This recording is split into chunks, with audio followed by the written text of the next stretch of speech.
I'm going to blame the fact that we had Thanksgiving this week for the lack of game news. Everyone was too busy preparing to stuff their faces with food and spend way too much on their Christmas shopping, I think. I know I did both for sure. You don't even want to know the ways I rationalized my holiday spending on Friday. We did get a few little nuggets of game news, though. Hello Games is giving players a second chance to get their rewards from this year's No Man's Sky expeditions, Ubisoft is returning to Steam, and we got a release date for the Toy Story update in Disney Dreamlight Valley. Oh, and Evil West released on PlayStation, Xbox, and PC on November 22nd. We'll talk about that after I get through the news bits, so let's dig in.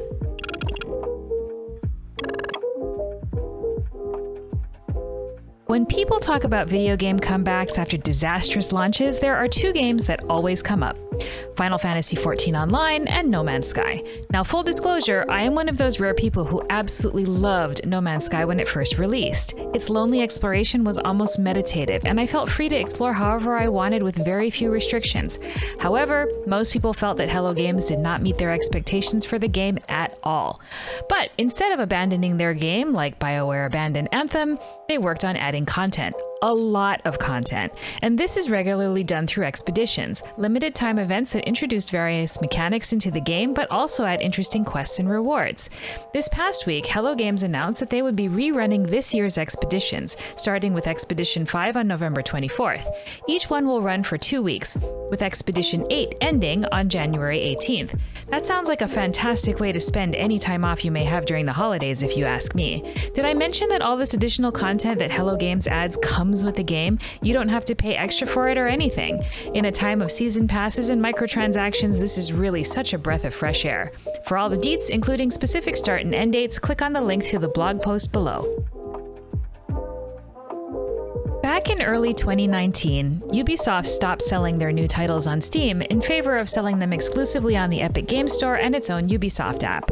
Earlier this week, Ubisoft sent a statement to various game news outlets that it would be coming back to Steam, starting with Assassin's Creed Valhalla on December 6th, followed by Anno 1800 and Roller Champions at a later date.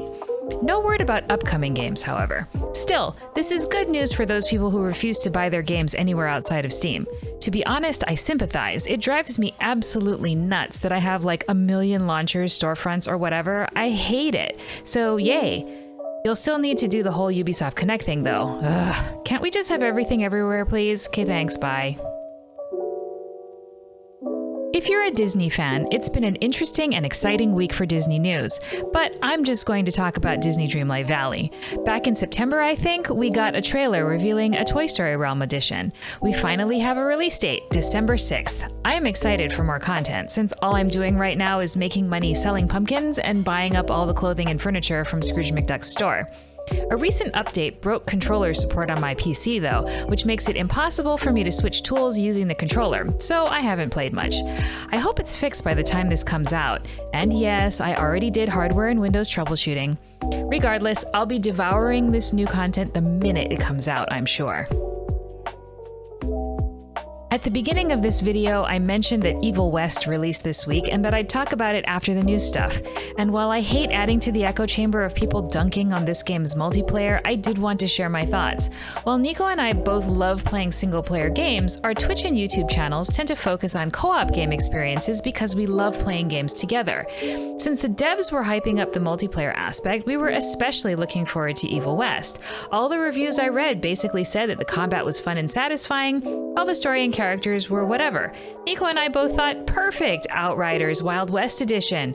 For us, this type of game doesn't need an amazing narrative or anything. We just want to have fun shooting, punching, and blowing things up. And while the game definitely nails that, everything else about the multiplayer experience pretty much sucks. First of all, the way multiplayer works is that one player hosts and a second player joins, but only the host makes progress through the story. This isn't unheard of in games, but it makes progressing through a story somewhat inconvenient since it's not like you can get through the whole thing in one sitting. Well, I suppose technically you could no-life it since it's about 10 to 15 hours, but asking two people to do that together? Yeah, no. Second, and I'm not sure if this happens in single player mode as well, But the game likes to pop up instructions on how different game mechanics work. This is pretty common in action games and isn't necessarily a bad thing, but Evil West often does it at the beginning and in the middle of fights, often boss fights, and it doesn't pause the damned game. So while we're trying to read instructions on how to use some new weapon we just unlocked, we finish reading the pop-up, hit escape or whatever, and discover that we're dead. This happened to us multiple times. And third, there are a number of barriers that hinder progress, from really stupid invisible walls to being unable to interact with something in the environment unless your partner is standing right next to you. But not everything, only some things. One weird thing was that although I was hosting the game, the player who actually was responsible for interacting was inconsistent. Sometimes I had to interact, other times Nico had to, and there didn't seem to be any rhyme or reason to it. It just felt like a buggy mess half the time. And that's really unfortunate because the combat is fun as hell. Although you have guns, the game actually revolves more around melee combat. Your primary weapon is a gauntlet, and you combo punches with it. Guns and electricity function more like abilities with cooldowns, and there's no ammunition, so you can just obliterate and destroy without worrying about running out of bullets. This isn't to say that you can just go hog wild, I mentioned cooldowns, and electricity functions like magic, so you'll need to make sure you have charges for that. They can be picked up in dungeons, and you'll generate them by fighting.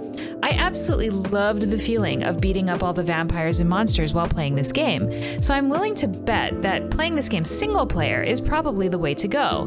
We played for about 3 hours total, and we are still planning on trying to finish it. We're just not as excited about it now. Oh well, at least we bought it on sale. On to better things. As for our personal gaming news, I finally got a dock for my Steam Deck, so I may never leave the comfort of my bed ever again. Ha. On stream, we finally saw Enrage on Silky, the first boss of Final Fantasy XIV's Criterion Dungeon. Ship of Fools, a 1-to-2 player co-op roguelite, released this week, and Nico and I had an absolute blast playing that together.